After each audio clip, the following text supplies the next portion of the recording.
Bom dia, pessoal. Tudo bem com vocês? Como estão todos? Espero que todos estejam muito bem, graças a Deus.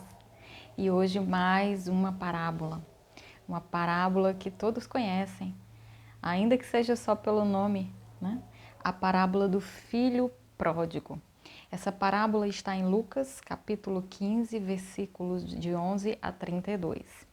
É uma parábola até longa, né? Então, por isso mesmo, eu vou lê-la com um pouquinho mais de sequência e logo após a gente vai comentar, tá certo?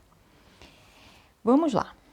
A parábola do filho pródigo, também conhecida como a parábola do filho perdido.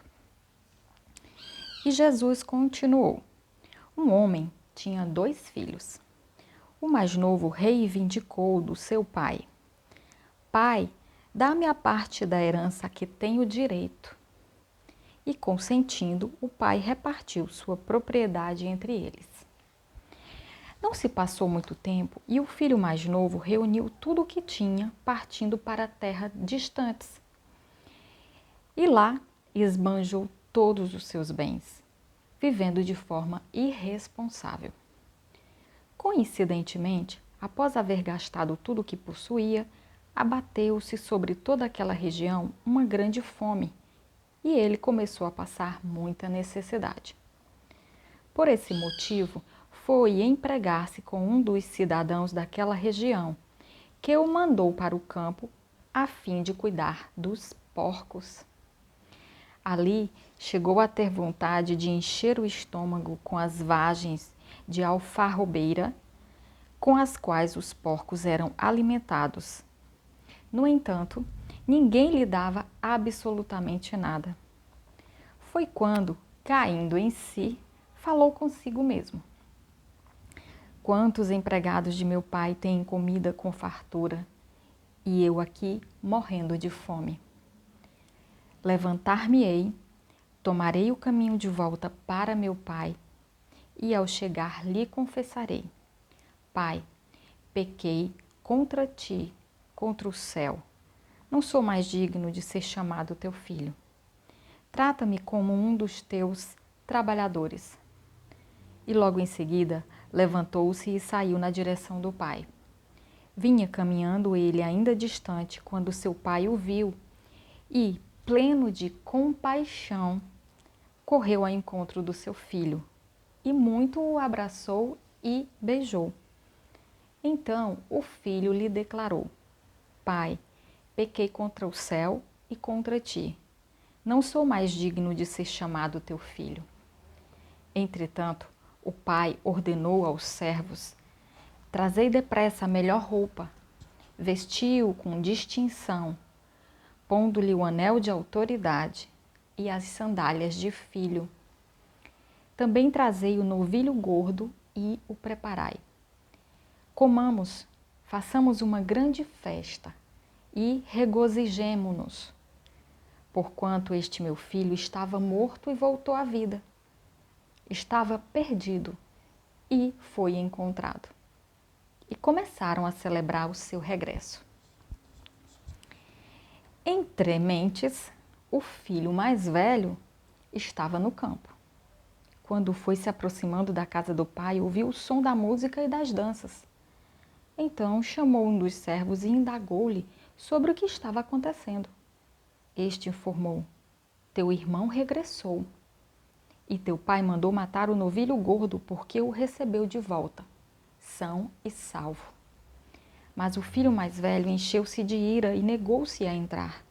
Então o pai saiu e insistiu com ele. Porém, ele replicou ao pai: Há tantos anos tenho trabalhado como um escravo para ti, sem nunca ter desobedecido a uma só ordem tua. Contudo, tu nunca me ofereceste nem ao menos um cabrito para que pudesse festejar com meus amigos. No entanto, chegando em casa, esse teu filho que pôs fora os teus bens com prostitutas, tu ordenaste matar o novilho gordo para ele.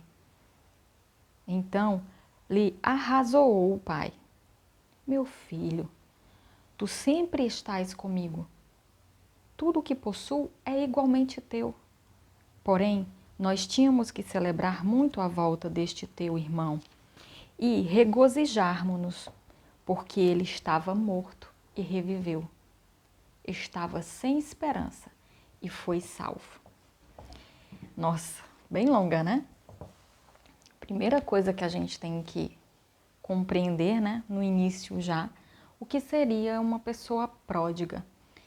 Pelo dicionário, pródigo é aquele que dissipa seus bens, que gasta mais do que necessário, que é um gastador, um esbanjador, um perdulário.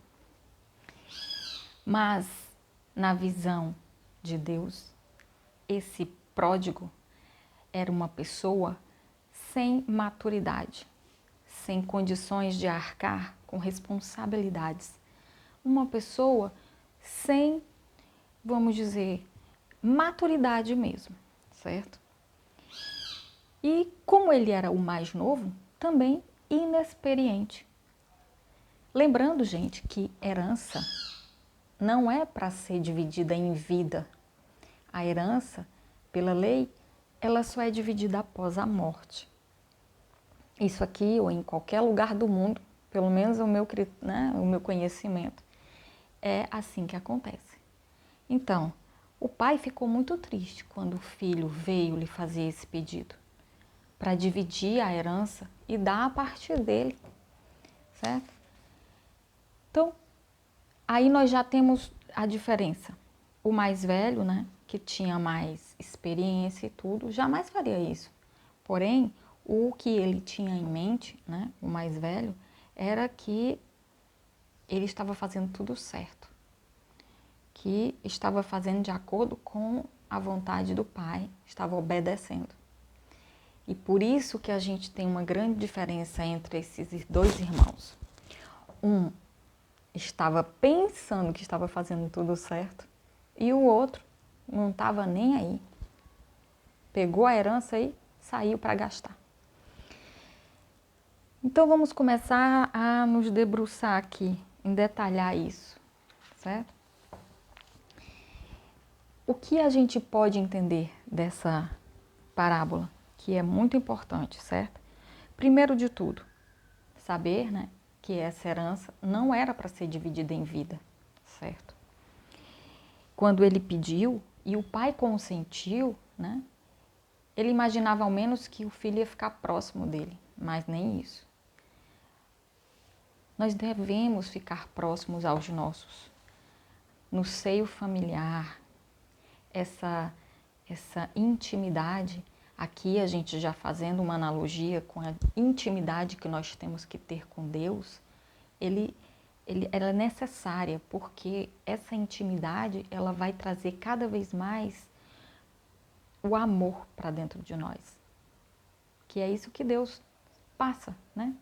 Nos seus ensinamentos, na Bíblia, quando a gente lê, a gente sempre vê, a gente sempre lê sobre isso, essa intimidade, essa condição de estar próximo a Deus, que é estar se sentindo filho, de ser realmente filho, né?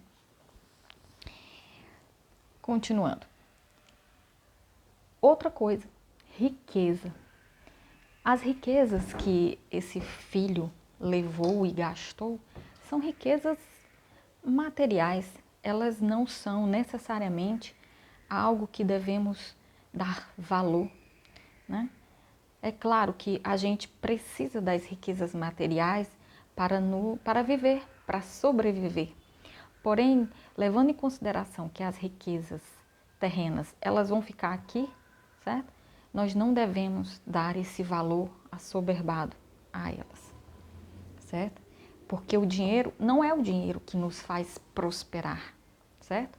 É a qualidade que nós temos, a nossa capacidade de fazer com que o dinheiro dê frutos, dê frutos. Essa é a condição maior. Essa é a sabedoria que mora numa semente. A semente da sabedoria, quando ela é plantada, ela colhe frutos. E esses frutos é que são importantes. Esses frutos é que vão gerar a verdadeira riqueza, né? a riqueza da alma, a riqueza do espírito.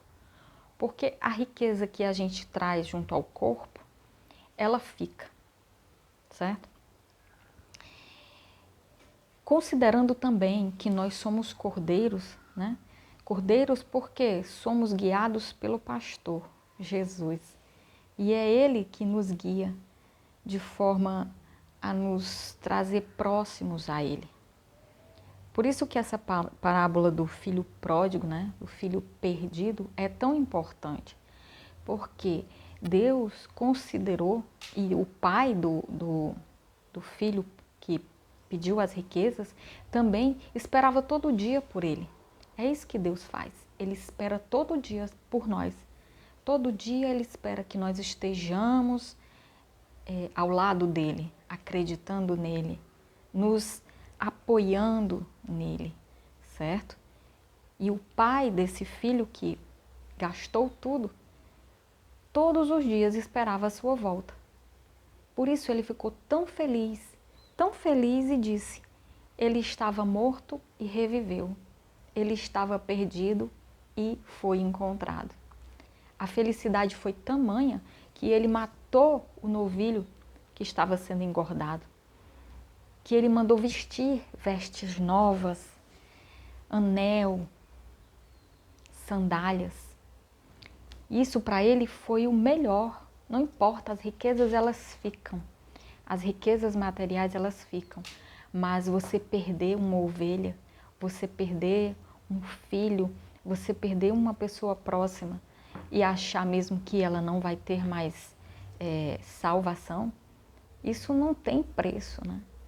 Por isso que é tão importante. Por isso que a gente acha que quando o filho mais velho, quando ele retornou, o mais novo, ele se sentiu tão menosprezado, né? Tão desvalorizado, que o ódio, né? O rancor, corroeu o coração dele. Ele achava mesmo que tudo que ele estava fazendo era o certo. Mas, se nós avaliarmos bem a situação, tudo que ele fez foi que ele estava cobrando que o pai lhe desse atenção. Mas o pai não tinha no filho mais velho alguém perdido, alguém que estava morto. Ele estava próximo, certo? Então a preocupação era com o que estava perdido, certo? Não que não tivesse dado valor ao filho, até porque ele disse, né? Tudo que é meu é teu, certo? Tu estás sempre comigo. Tudo que possuo é igualmente teu. Então, para ele, o filho estava ali próximo. Tudo que é dele era do filho. Então, a preocupação realmente era com o filho que havia se perdido. Então, nós não devemos pegar a semente e comê-la, para que nós possamos ver prosperar.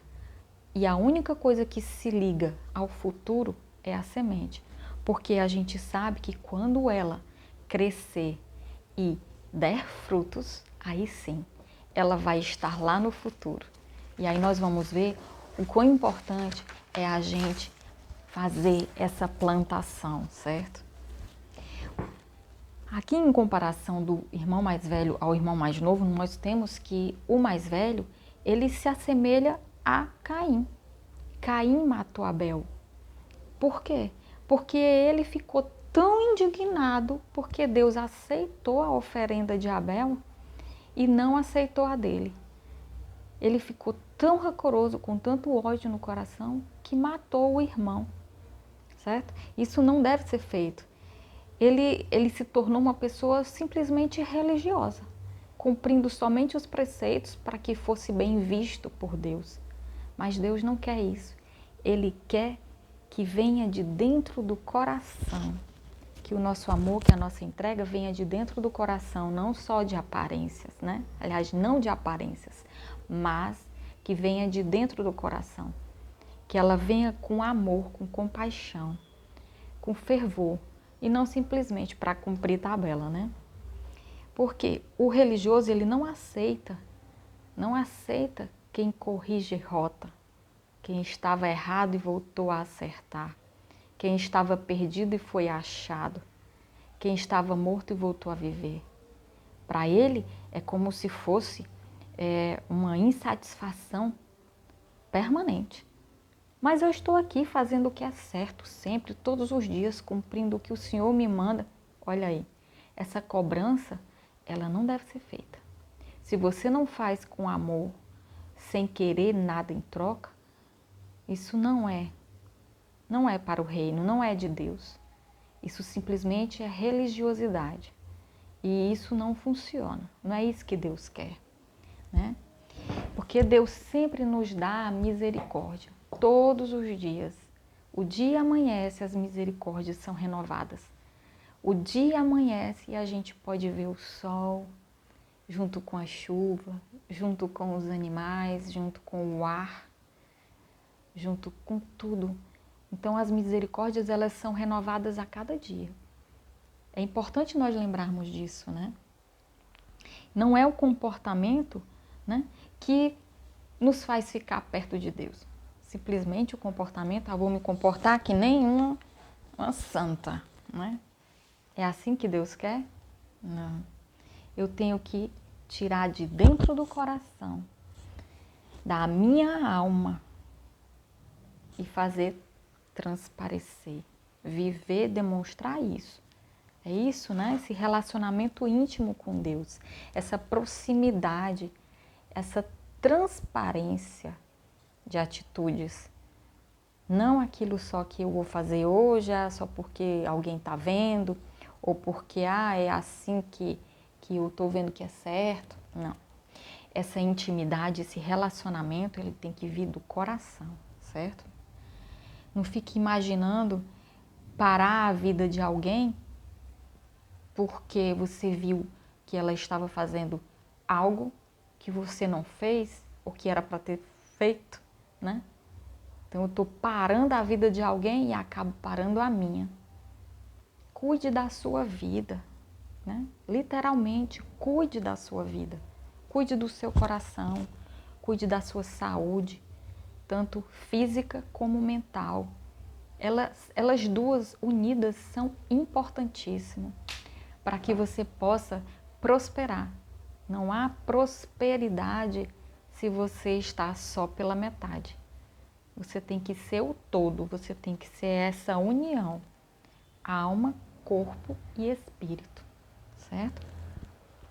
Deus, ele dá tudo para ter alguém de volta, principalmente aquele que se perdeu, aquele que estava morto, né? Como esse filho pródigo. Ele reconheceu que errou, ele reconheceu que estava no caminho errado, ele reconheceu que as atitudes dele foram impensadas, imaturas, irresponsáveis. E ainda que ele não estivesse passando fome, ele percebeu que ele tinha tudo. E aí nós vamos fazer essa analogia. Deus nos dá tudo. Ele nos dá tudo. Vamos parar e pensar. Como que a gente pode viver sem o ar, sem a água, sem o alimento, certo? Sem o sol. Então, ele nos dá tudo. E o que a gente não consegue ver, né, aqui com os olhos, muito que imediatamente, a gente vai alcançando no decorrer do dia. Vai procurando alcançar os nossos rumos, né? Nosso alvo. E viver essa vida de forma impensada, ela não está certa. Ela não está certa porque a gente perde tempo, a gente perde o amor, a gente perde a unidade e acaba se perdendo de Deus. E não isso que ele quer o filho próximo, certo? Até o diabo, Lúcifer, ele tinha tudo lá onde estava. Ele era o querubim do Éden. Quando ele viu o trono vazio de Jesus, ele olhou, né, e cobiçou aquele trono. Ele cobiçou. Ele queria aquele trono. E Deus disse não. Não é para você, certo? Ele está vazio, mas ele não é seu. Então, por isso, a gente não deve se tornar escravo, né? A gente não deve achar que tem direito a alguma coisa.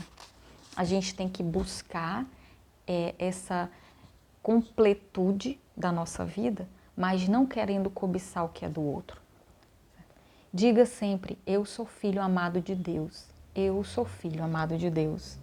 E quando o filho pródigo voltou, ele se completou. Ele se completou à pessoa do pai. Já o filho mais velho, ele se separou. Ele não quis aceitar aquilo. Ele foi egoísta, né? Ele queria para ele somente. Achava que ele era quem estava fazendo tudo certo. E não era isso, né? Porque nós todos somos filhos. Nós todos, o filho mais velho, o filho mais novo, todos, eu, você.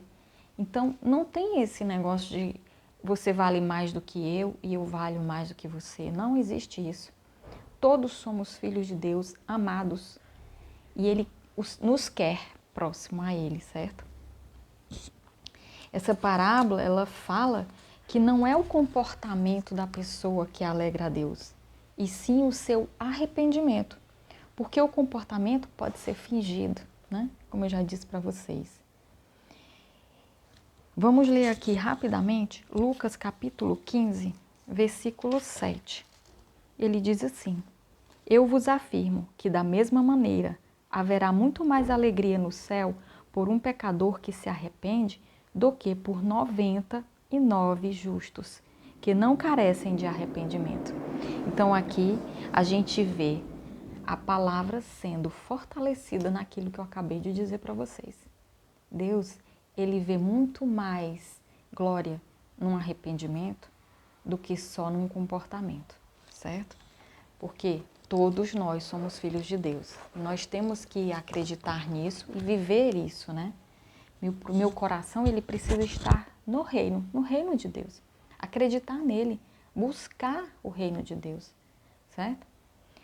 Para que você possa entender quais são os significados do anel, da sandália, das vestes e da festa, o anel é quando você governa a sua vida, certo? Vive a sua vida, cuida da sua vida. As sandálias são para tirar o seu pé do pó, do pecado, né? Para você ser humilde, além de trazer conforto.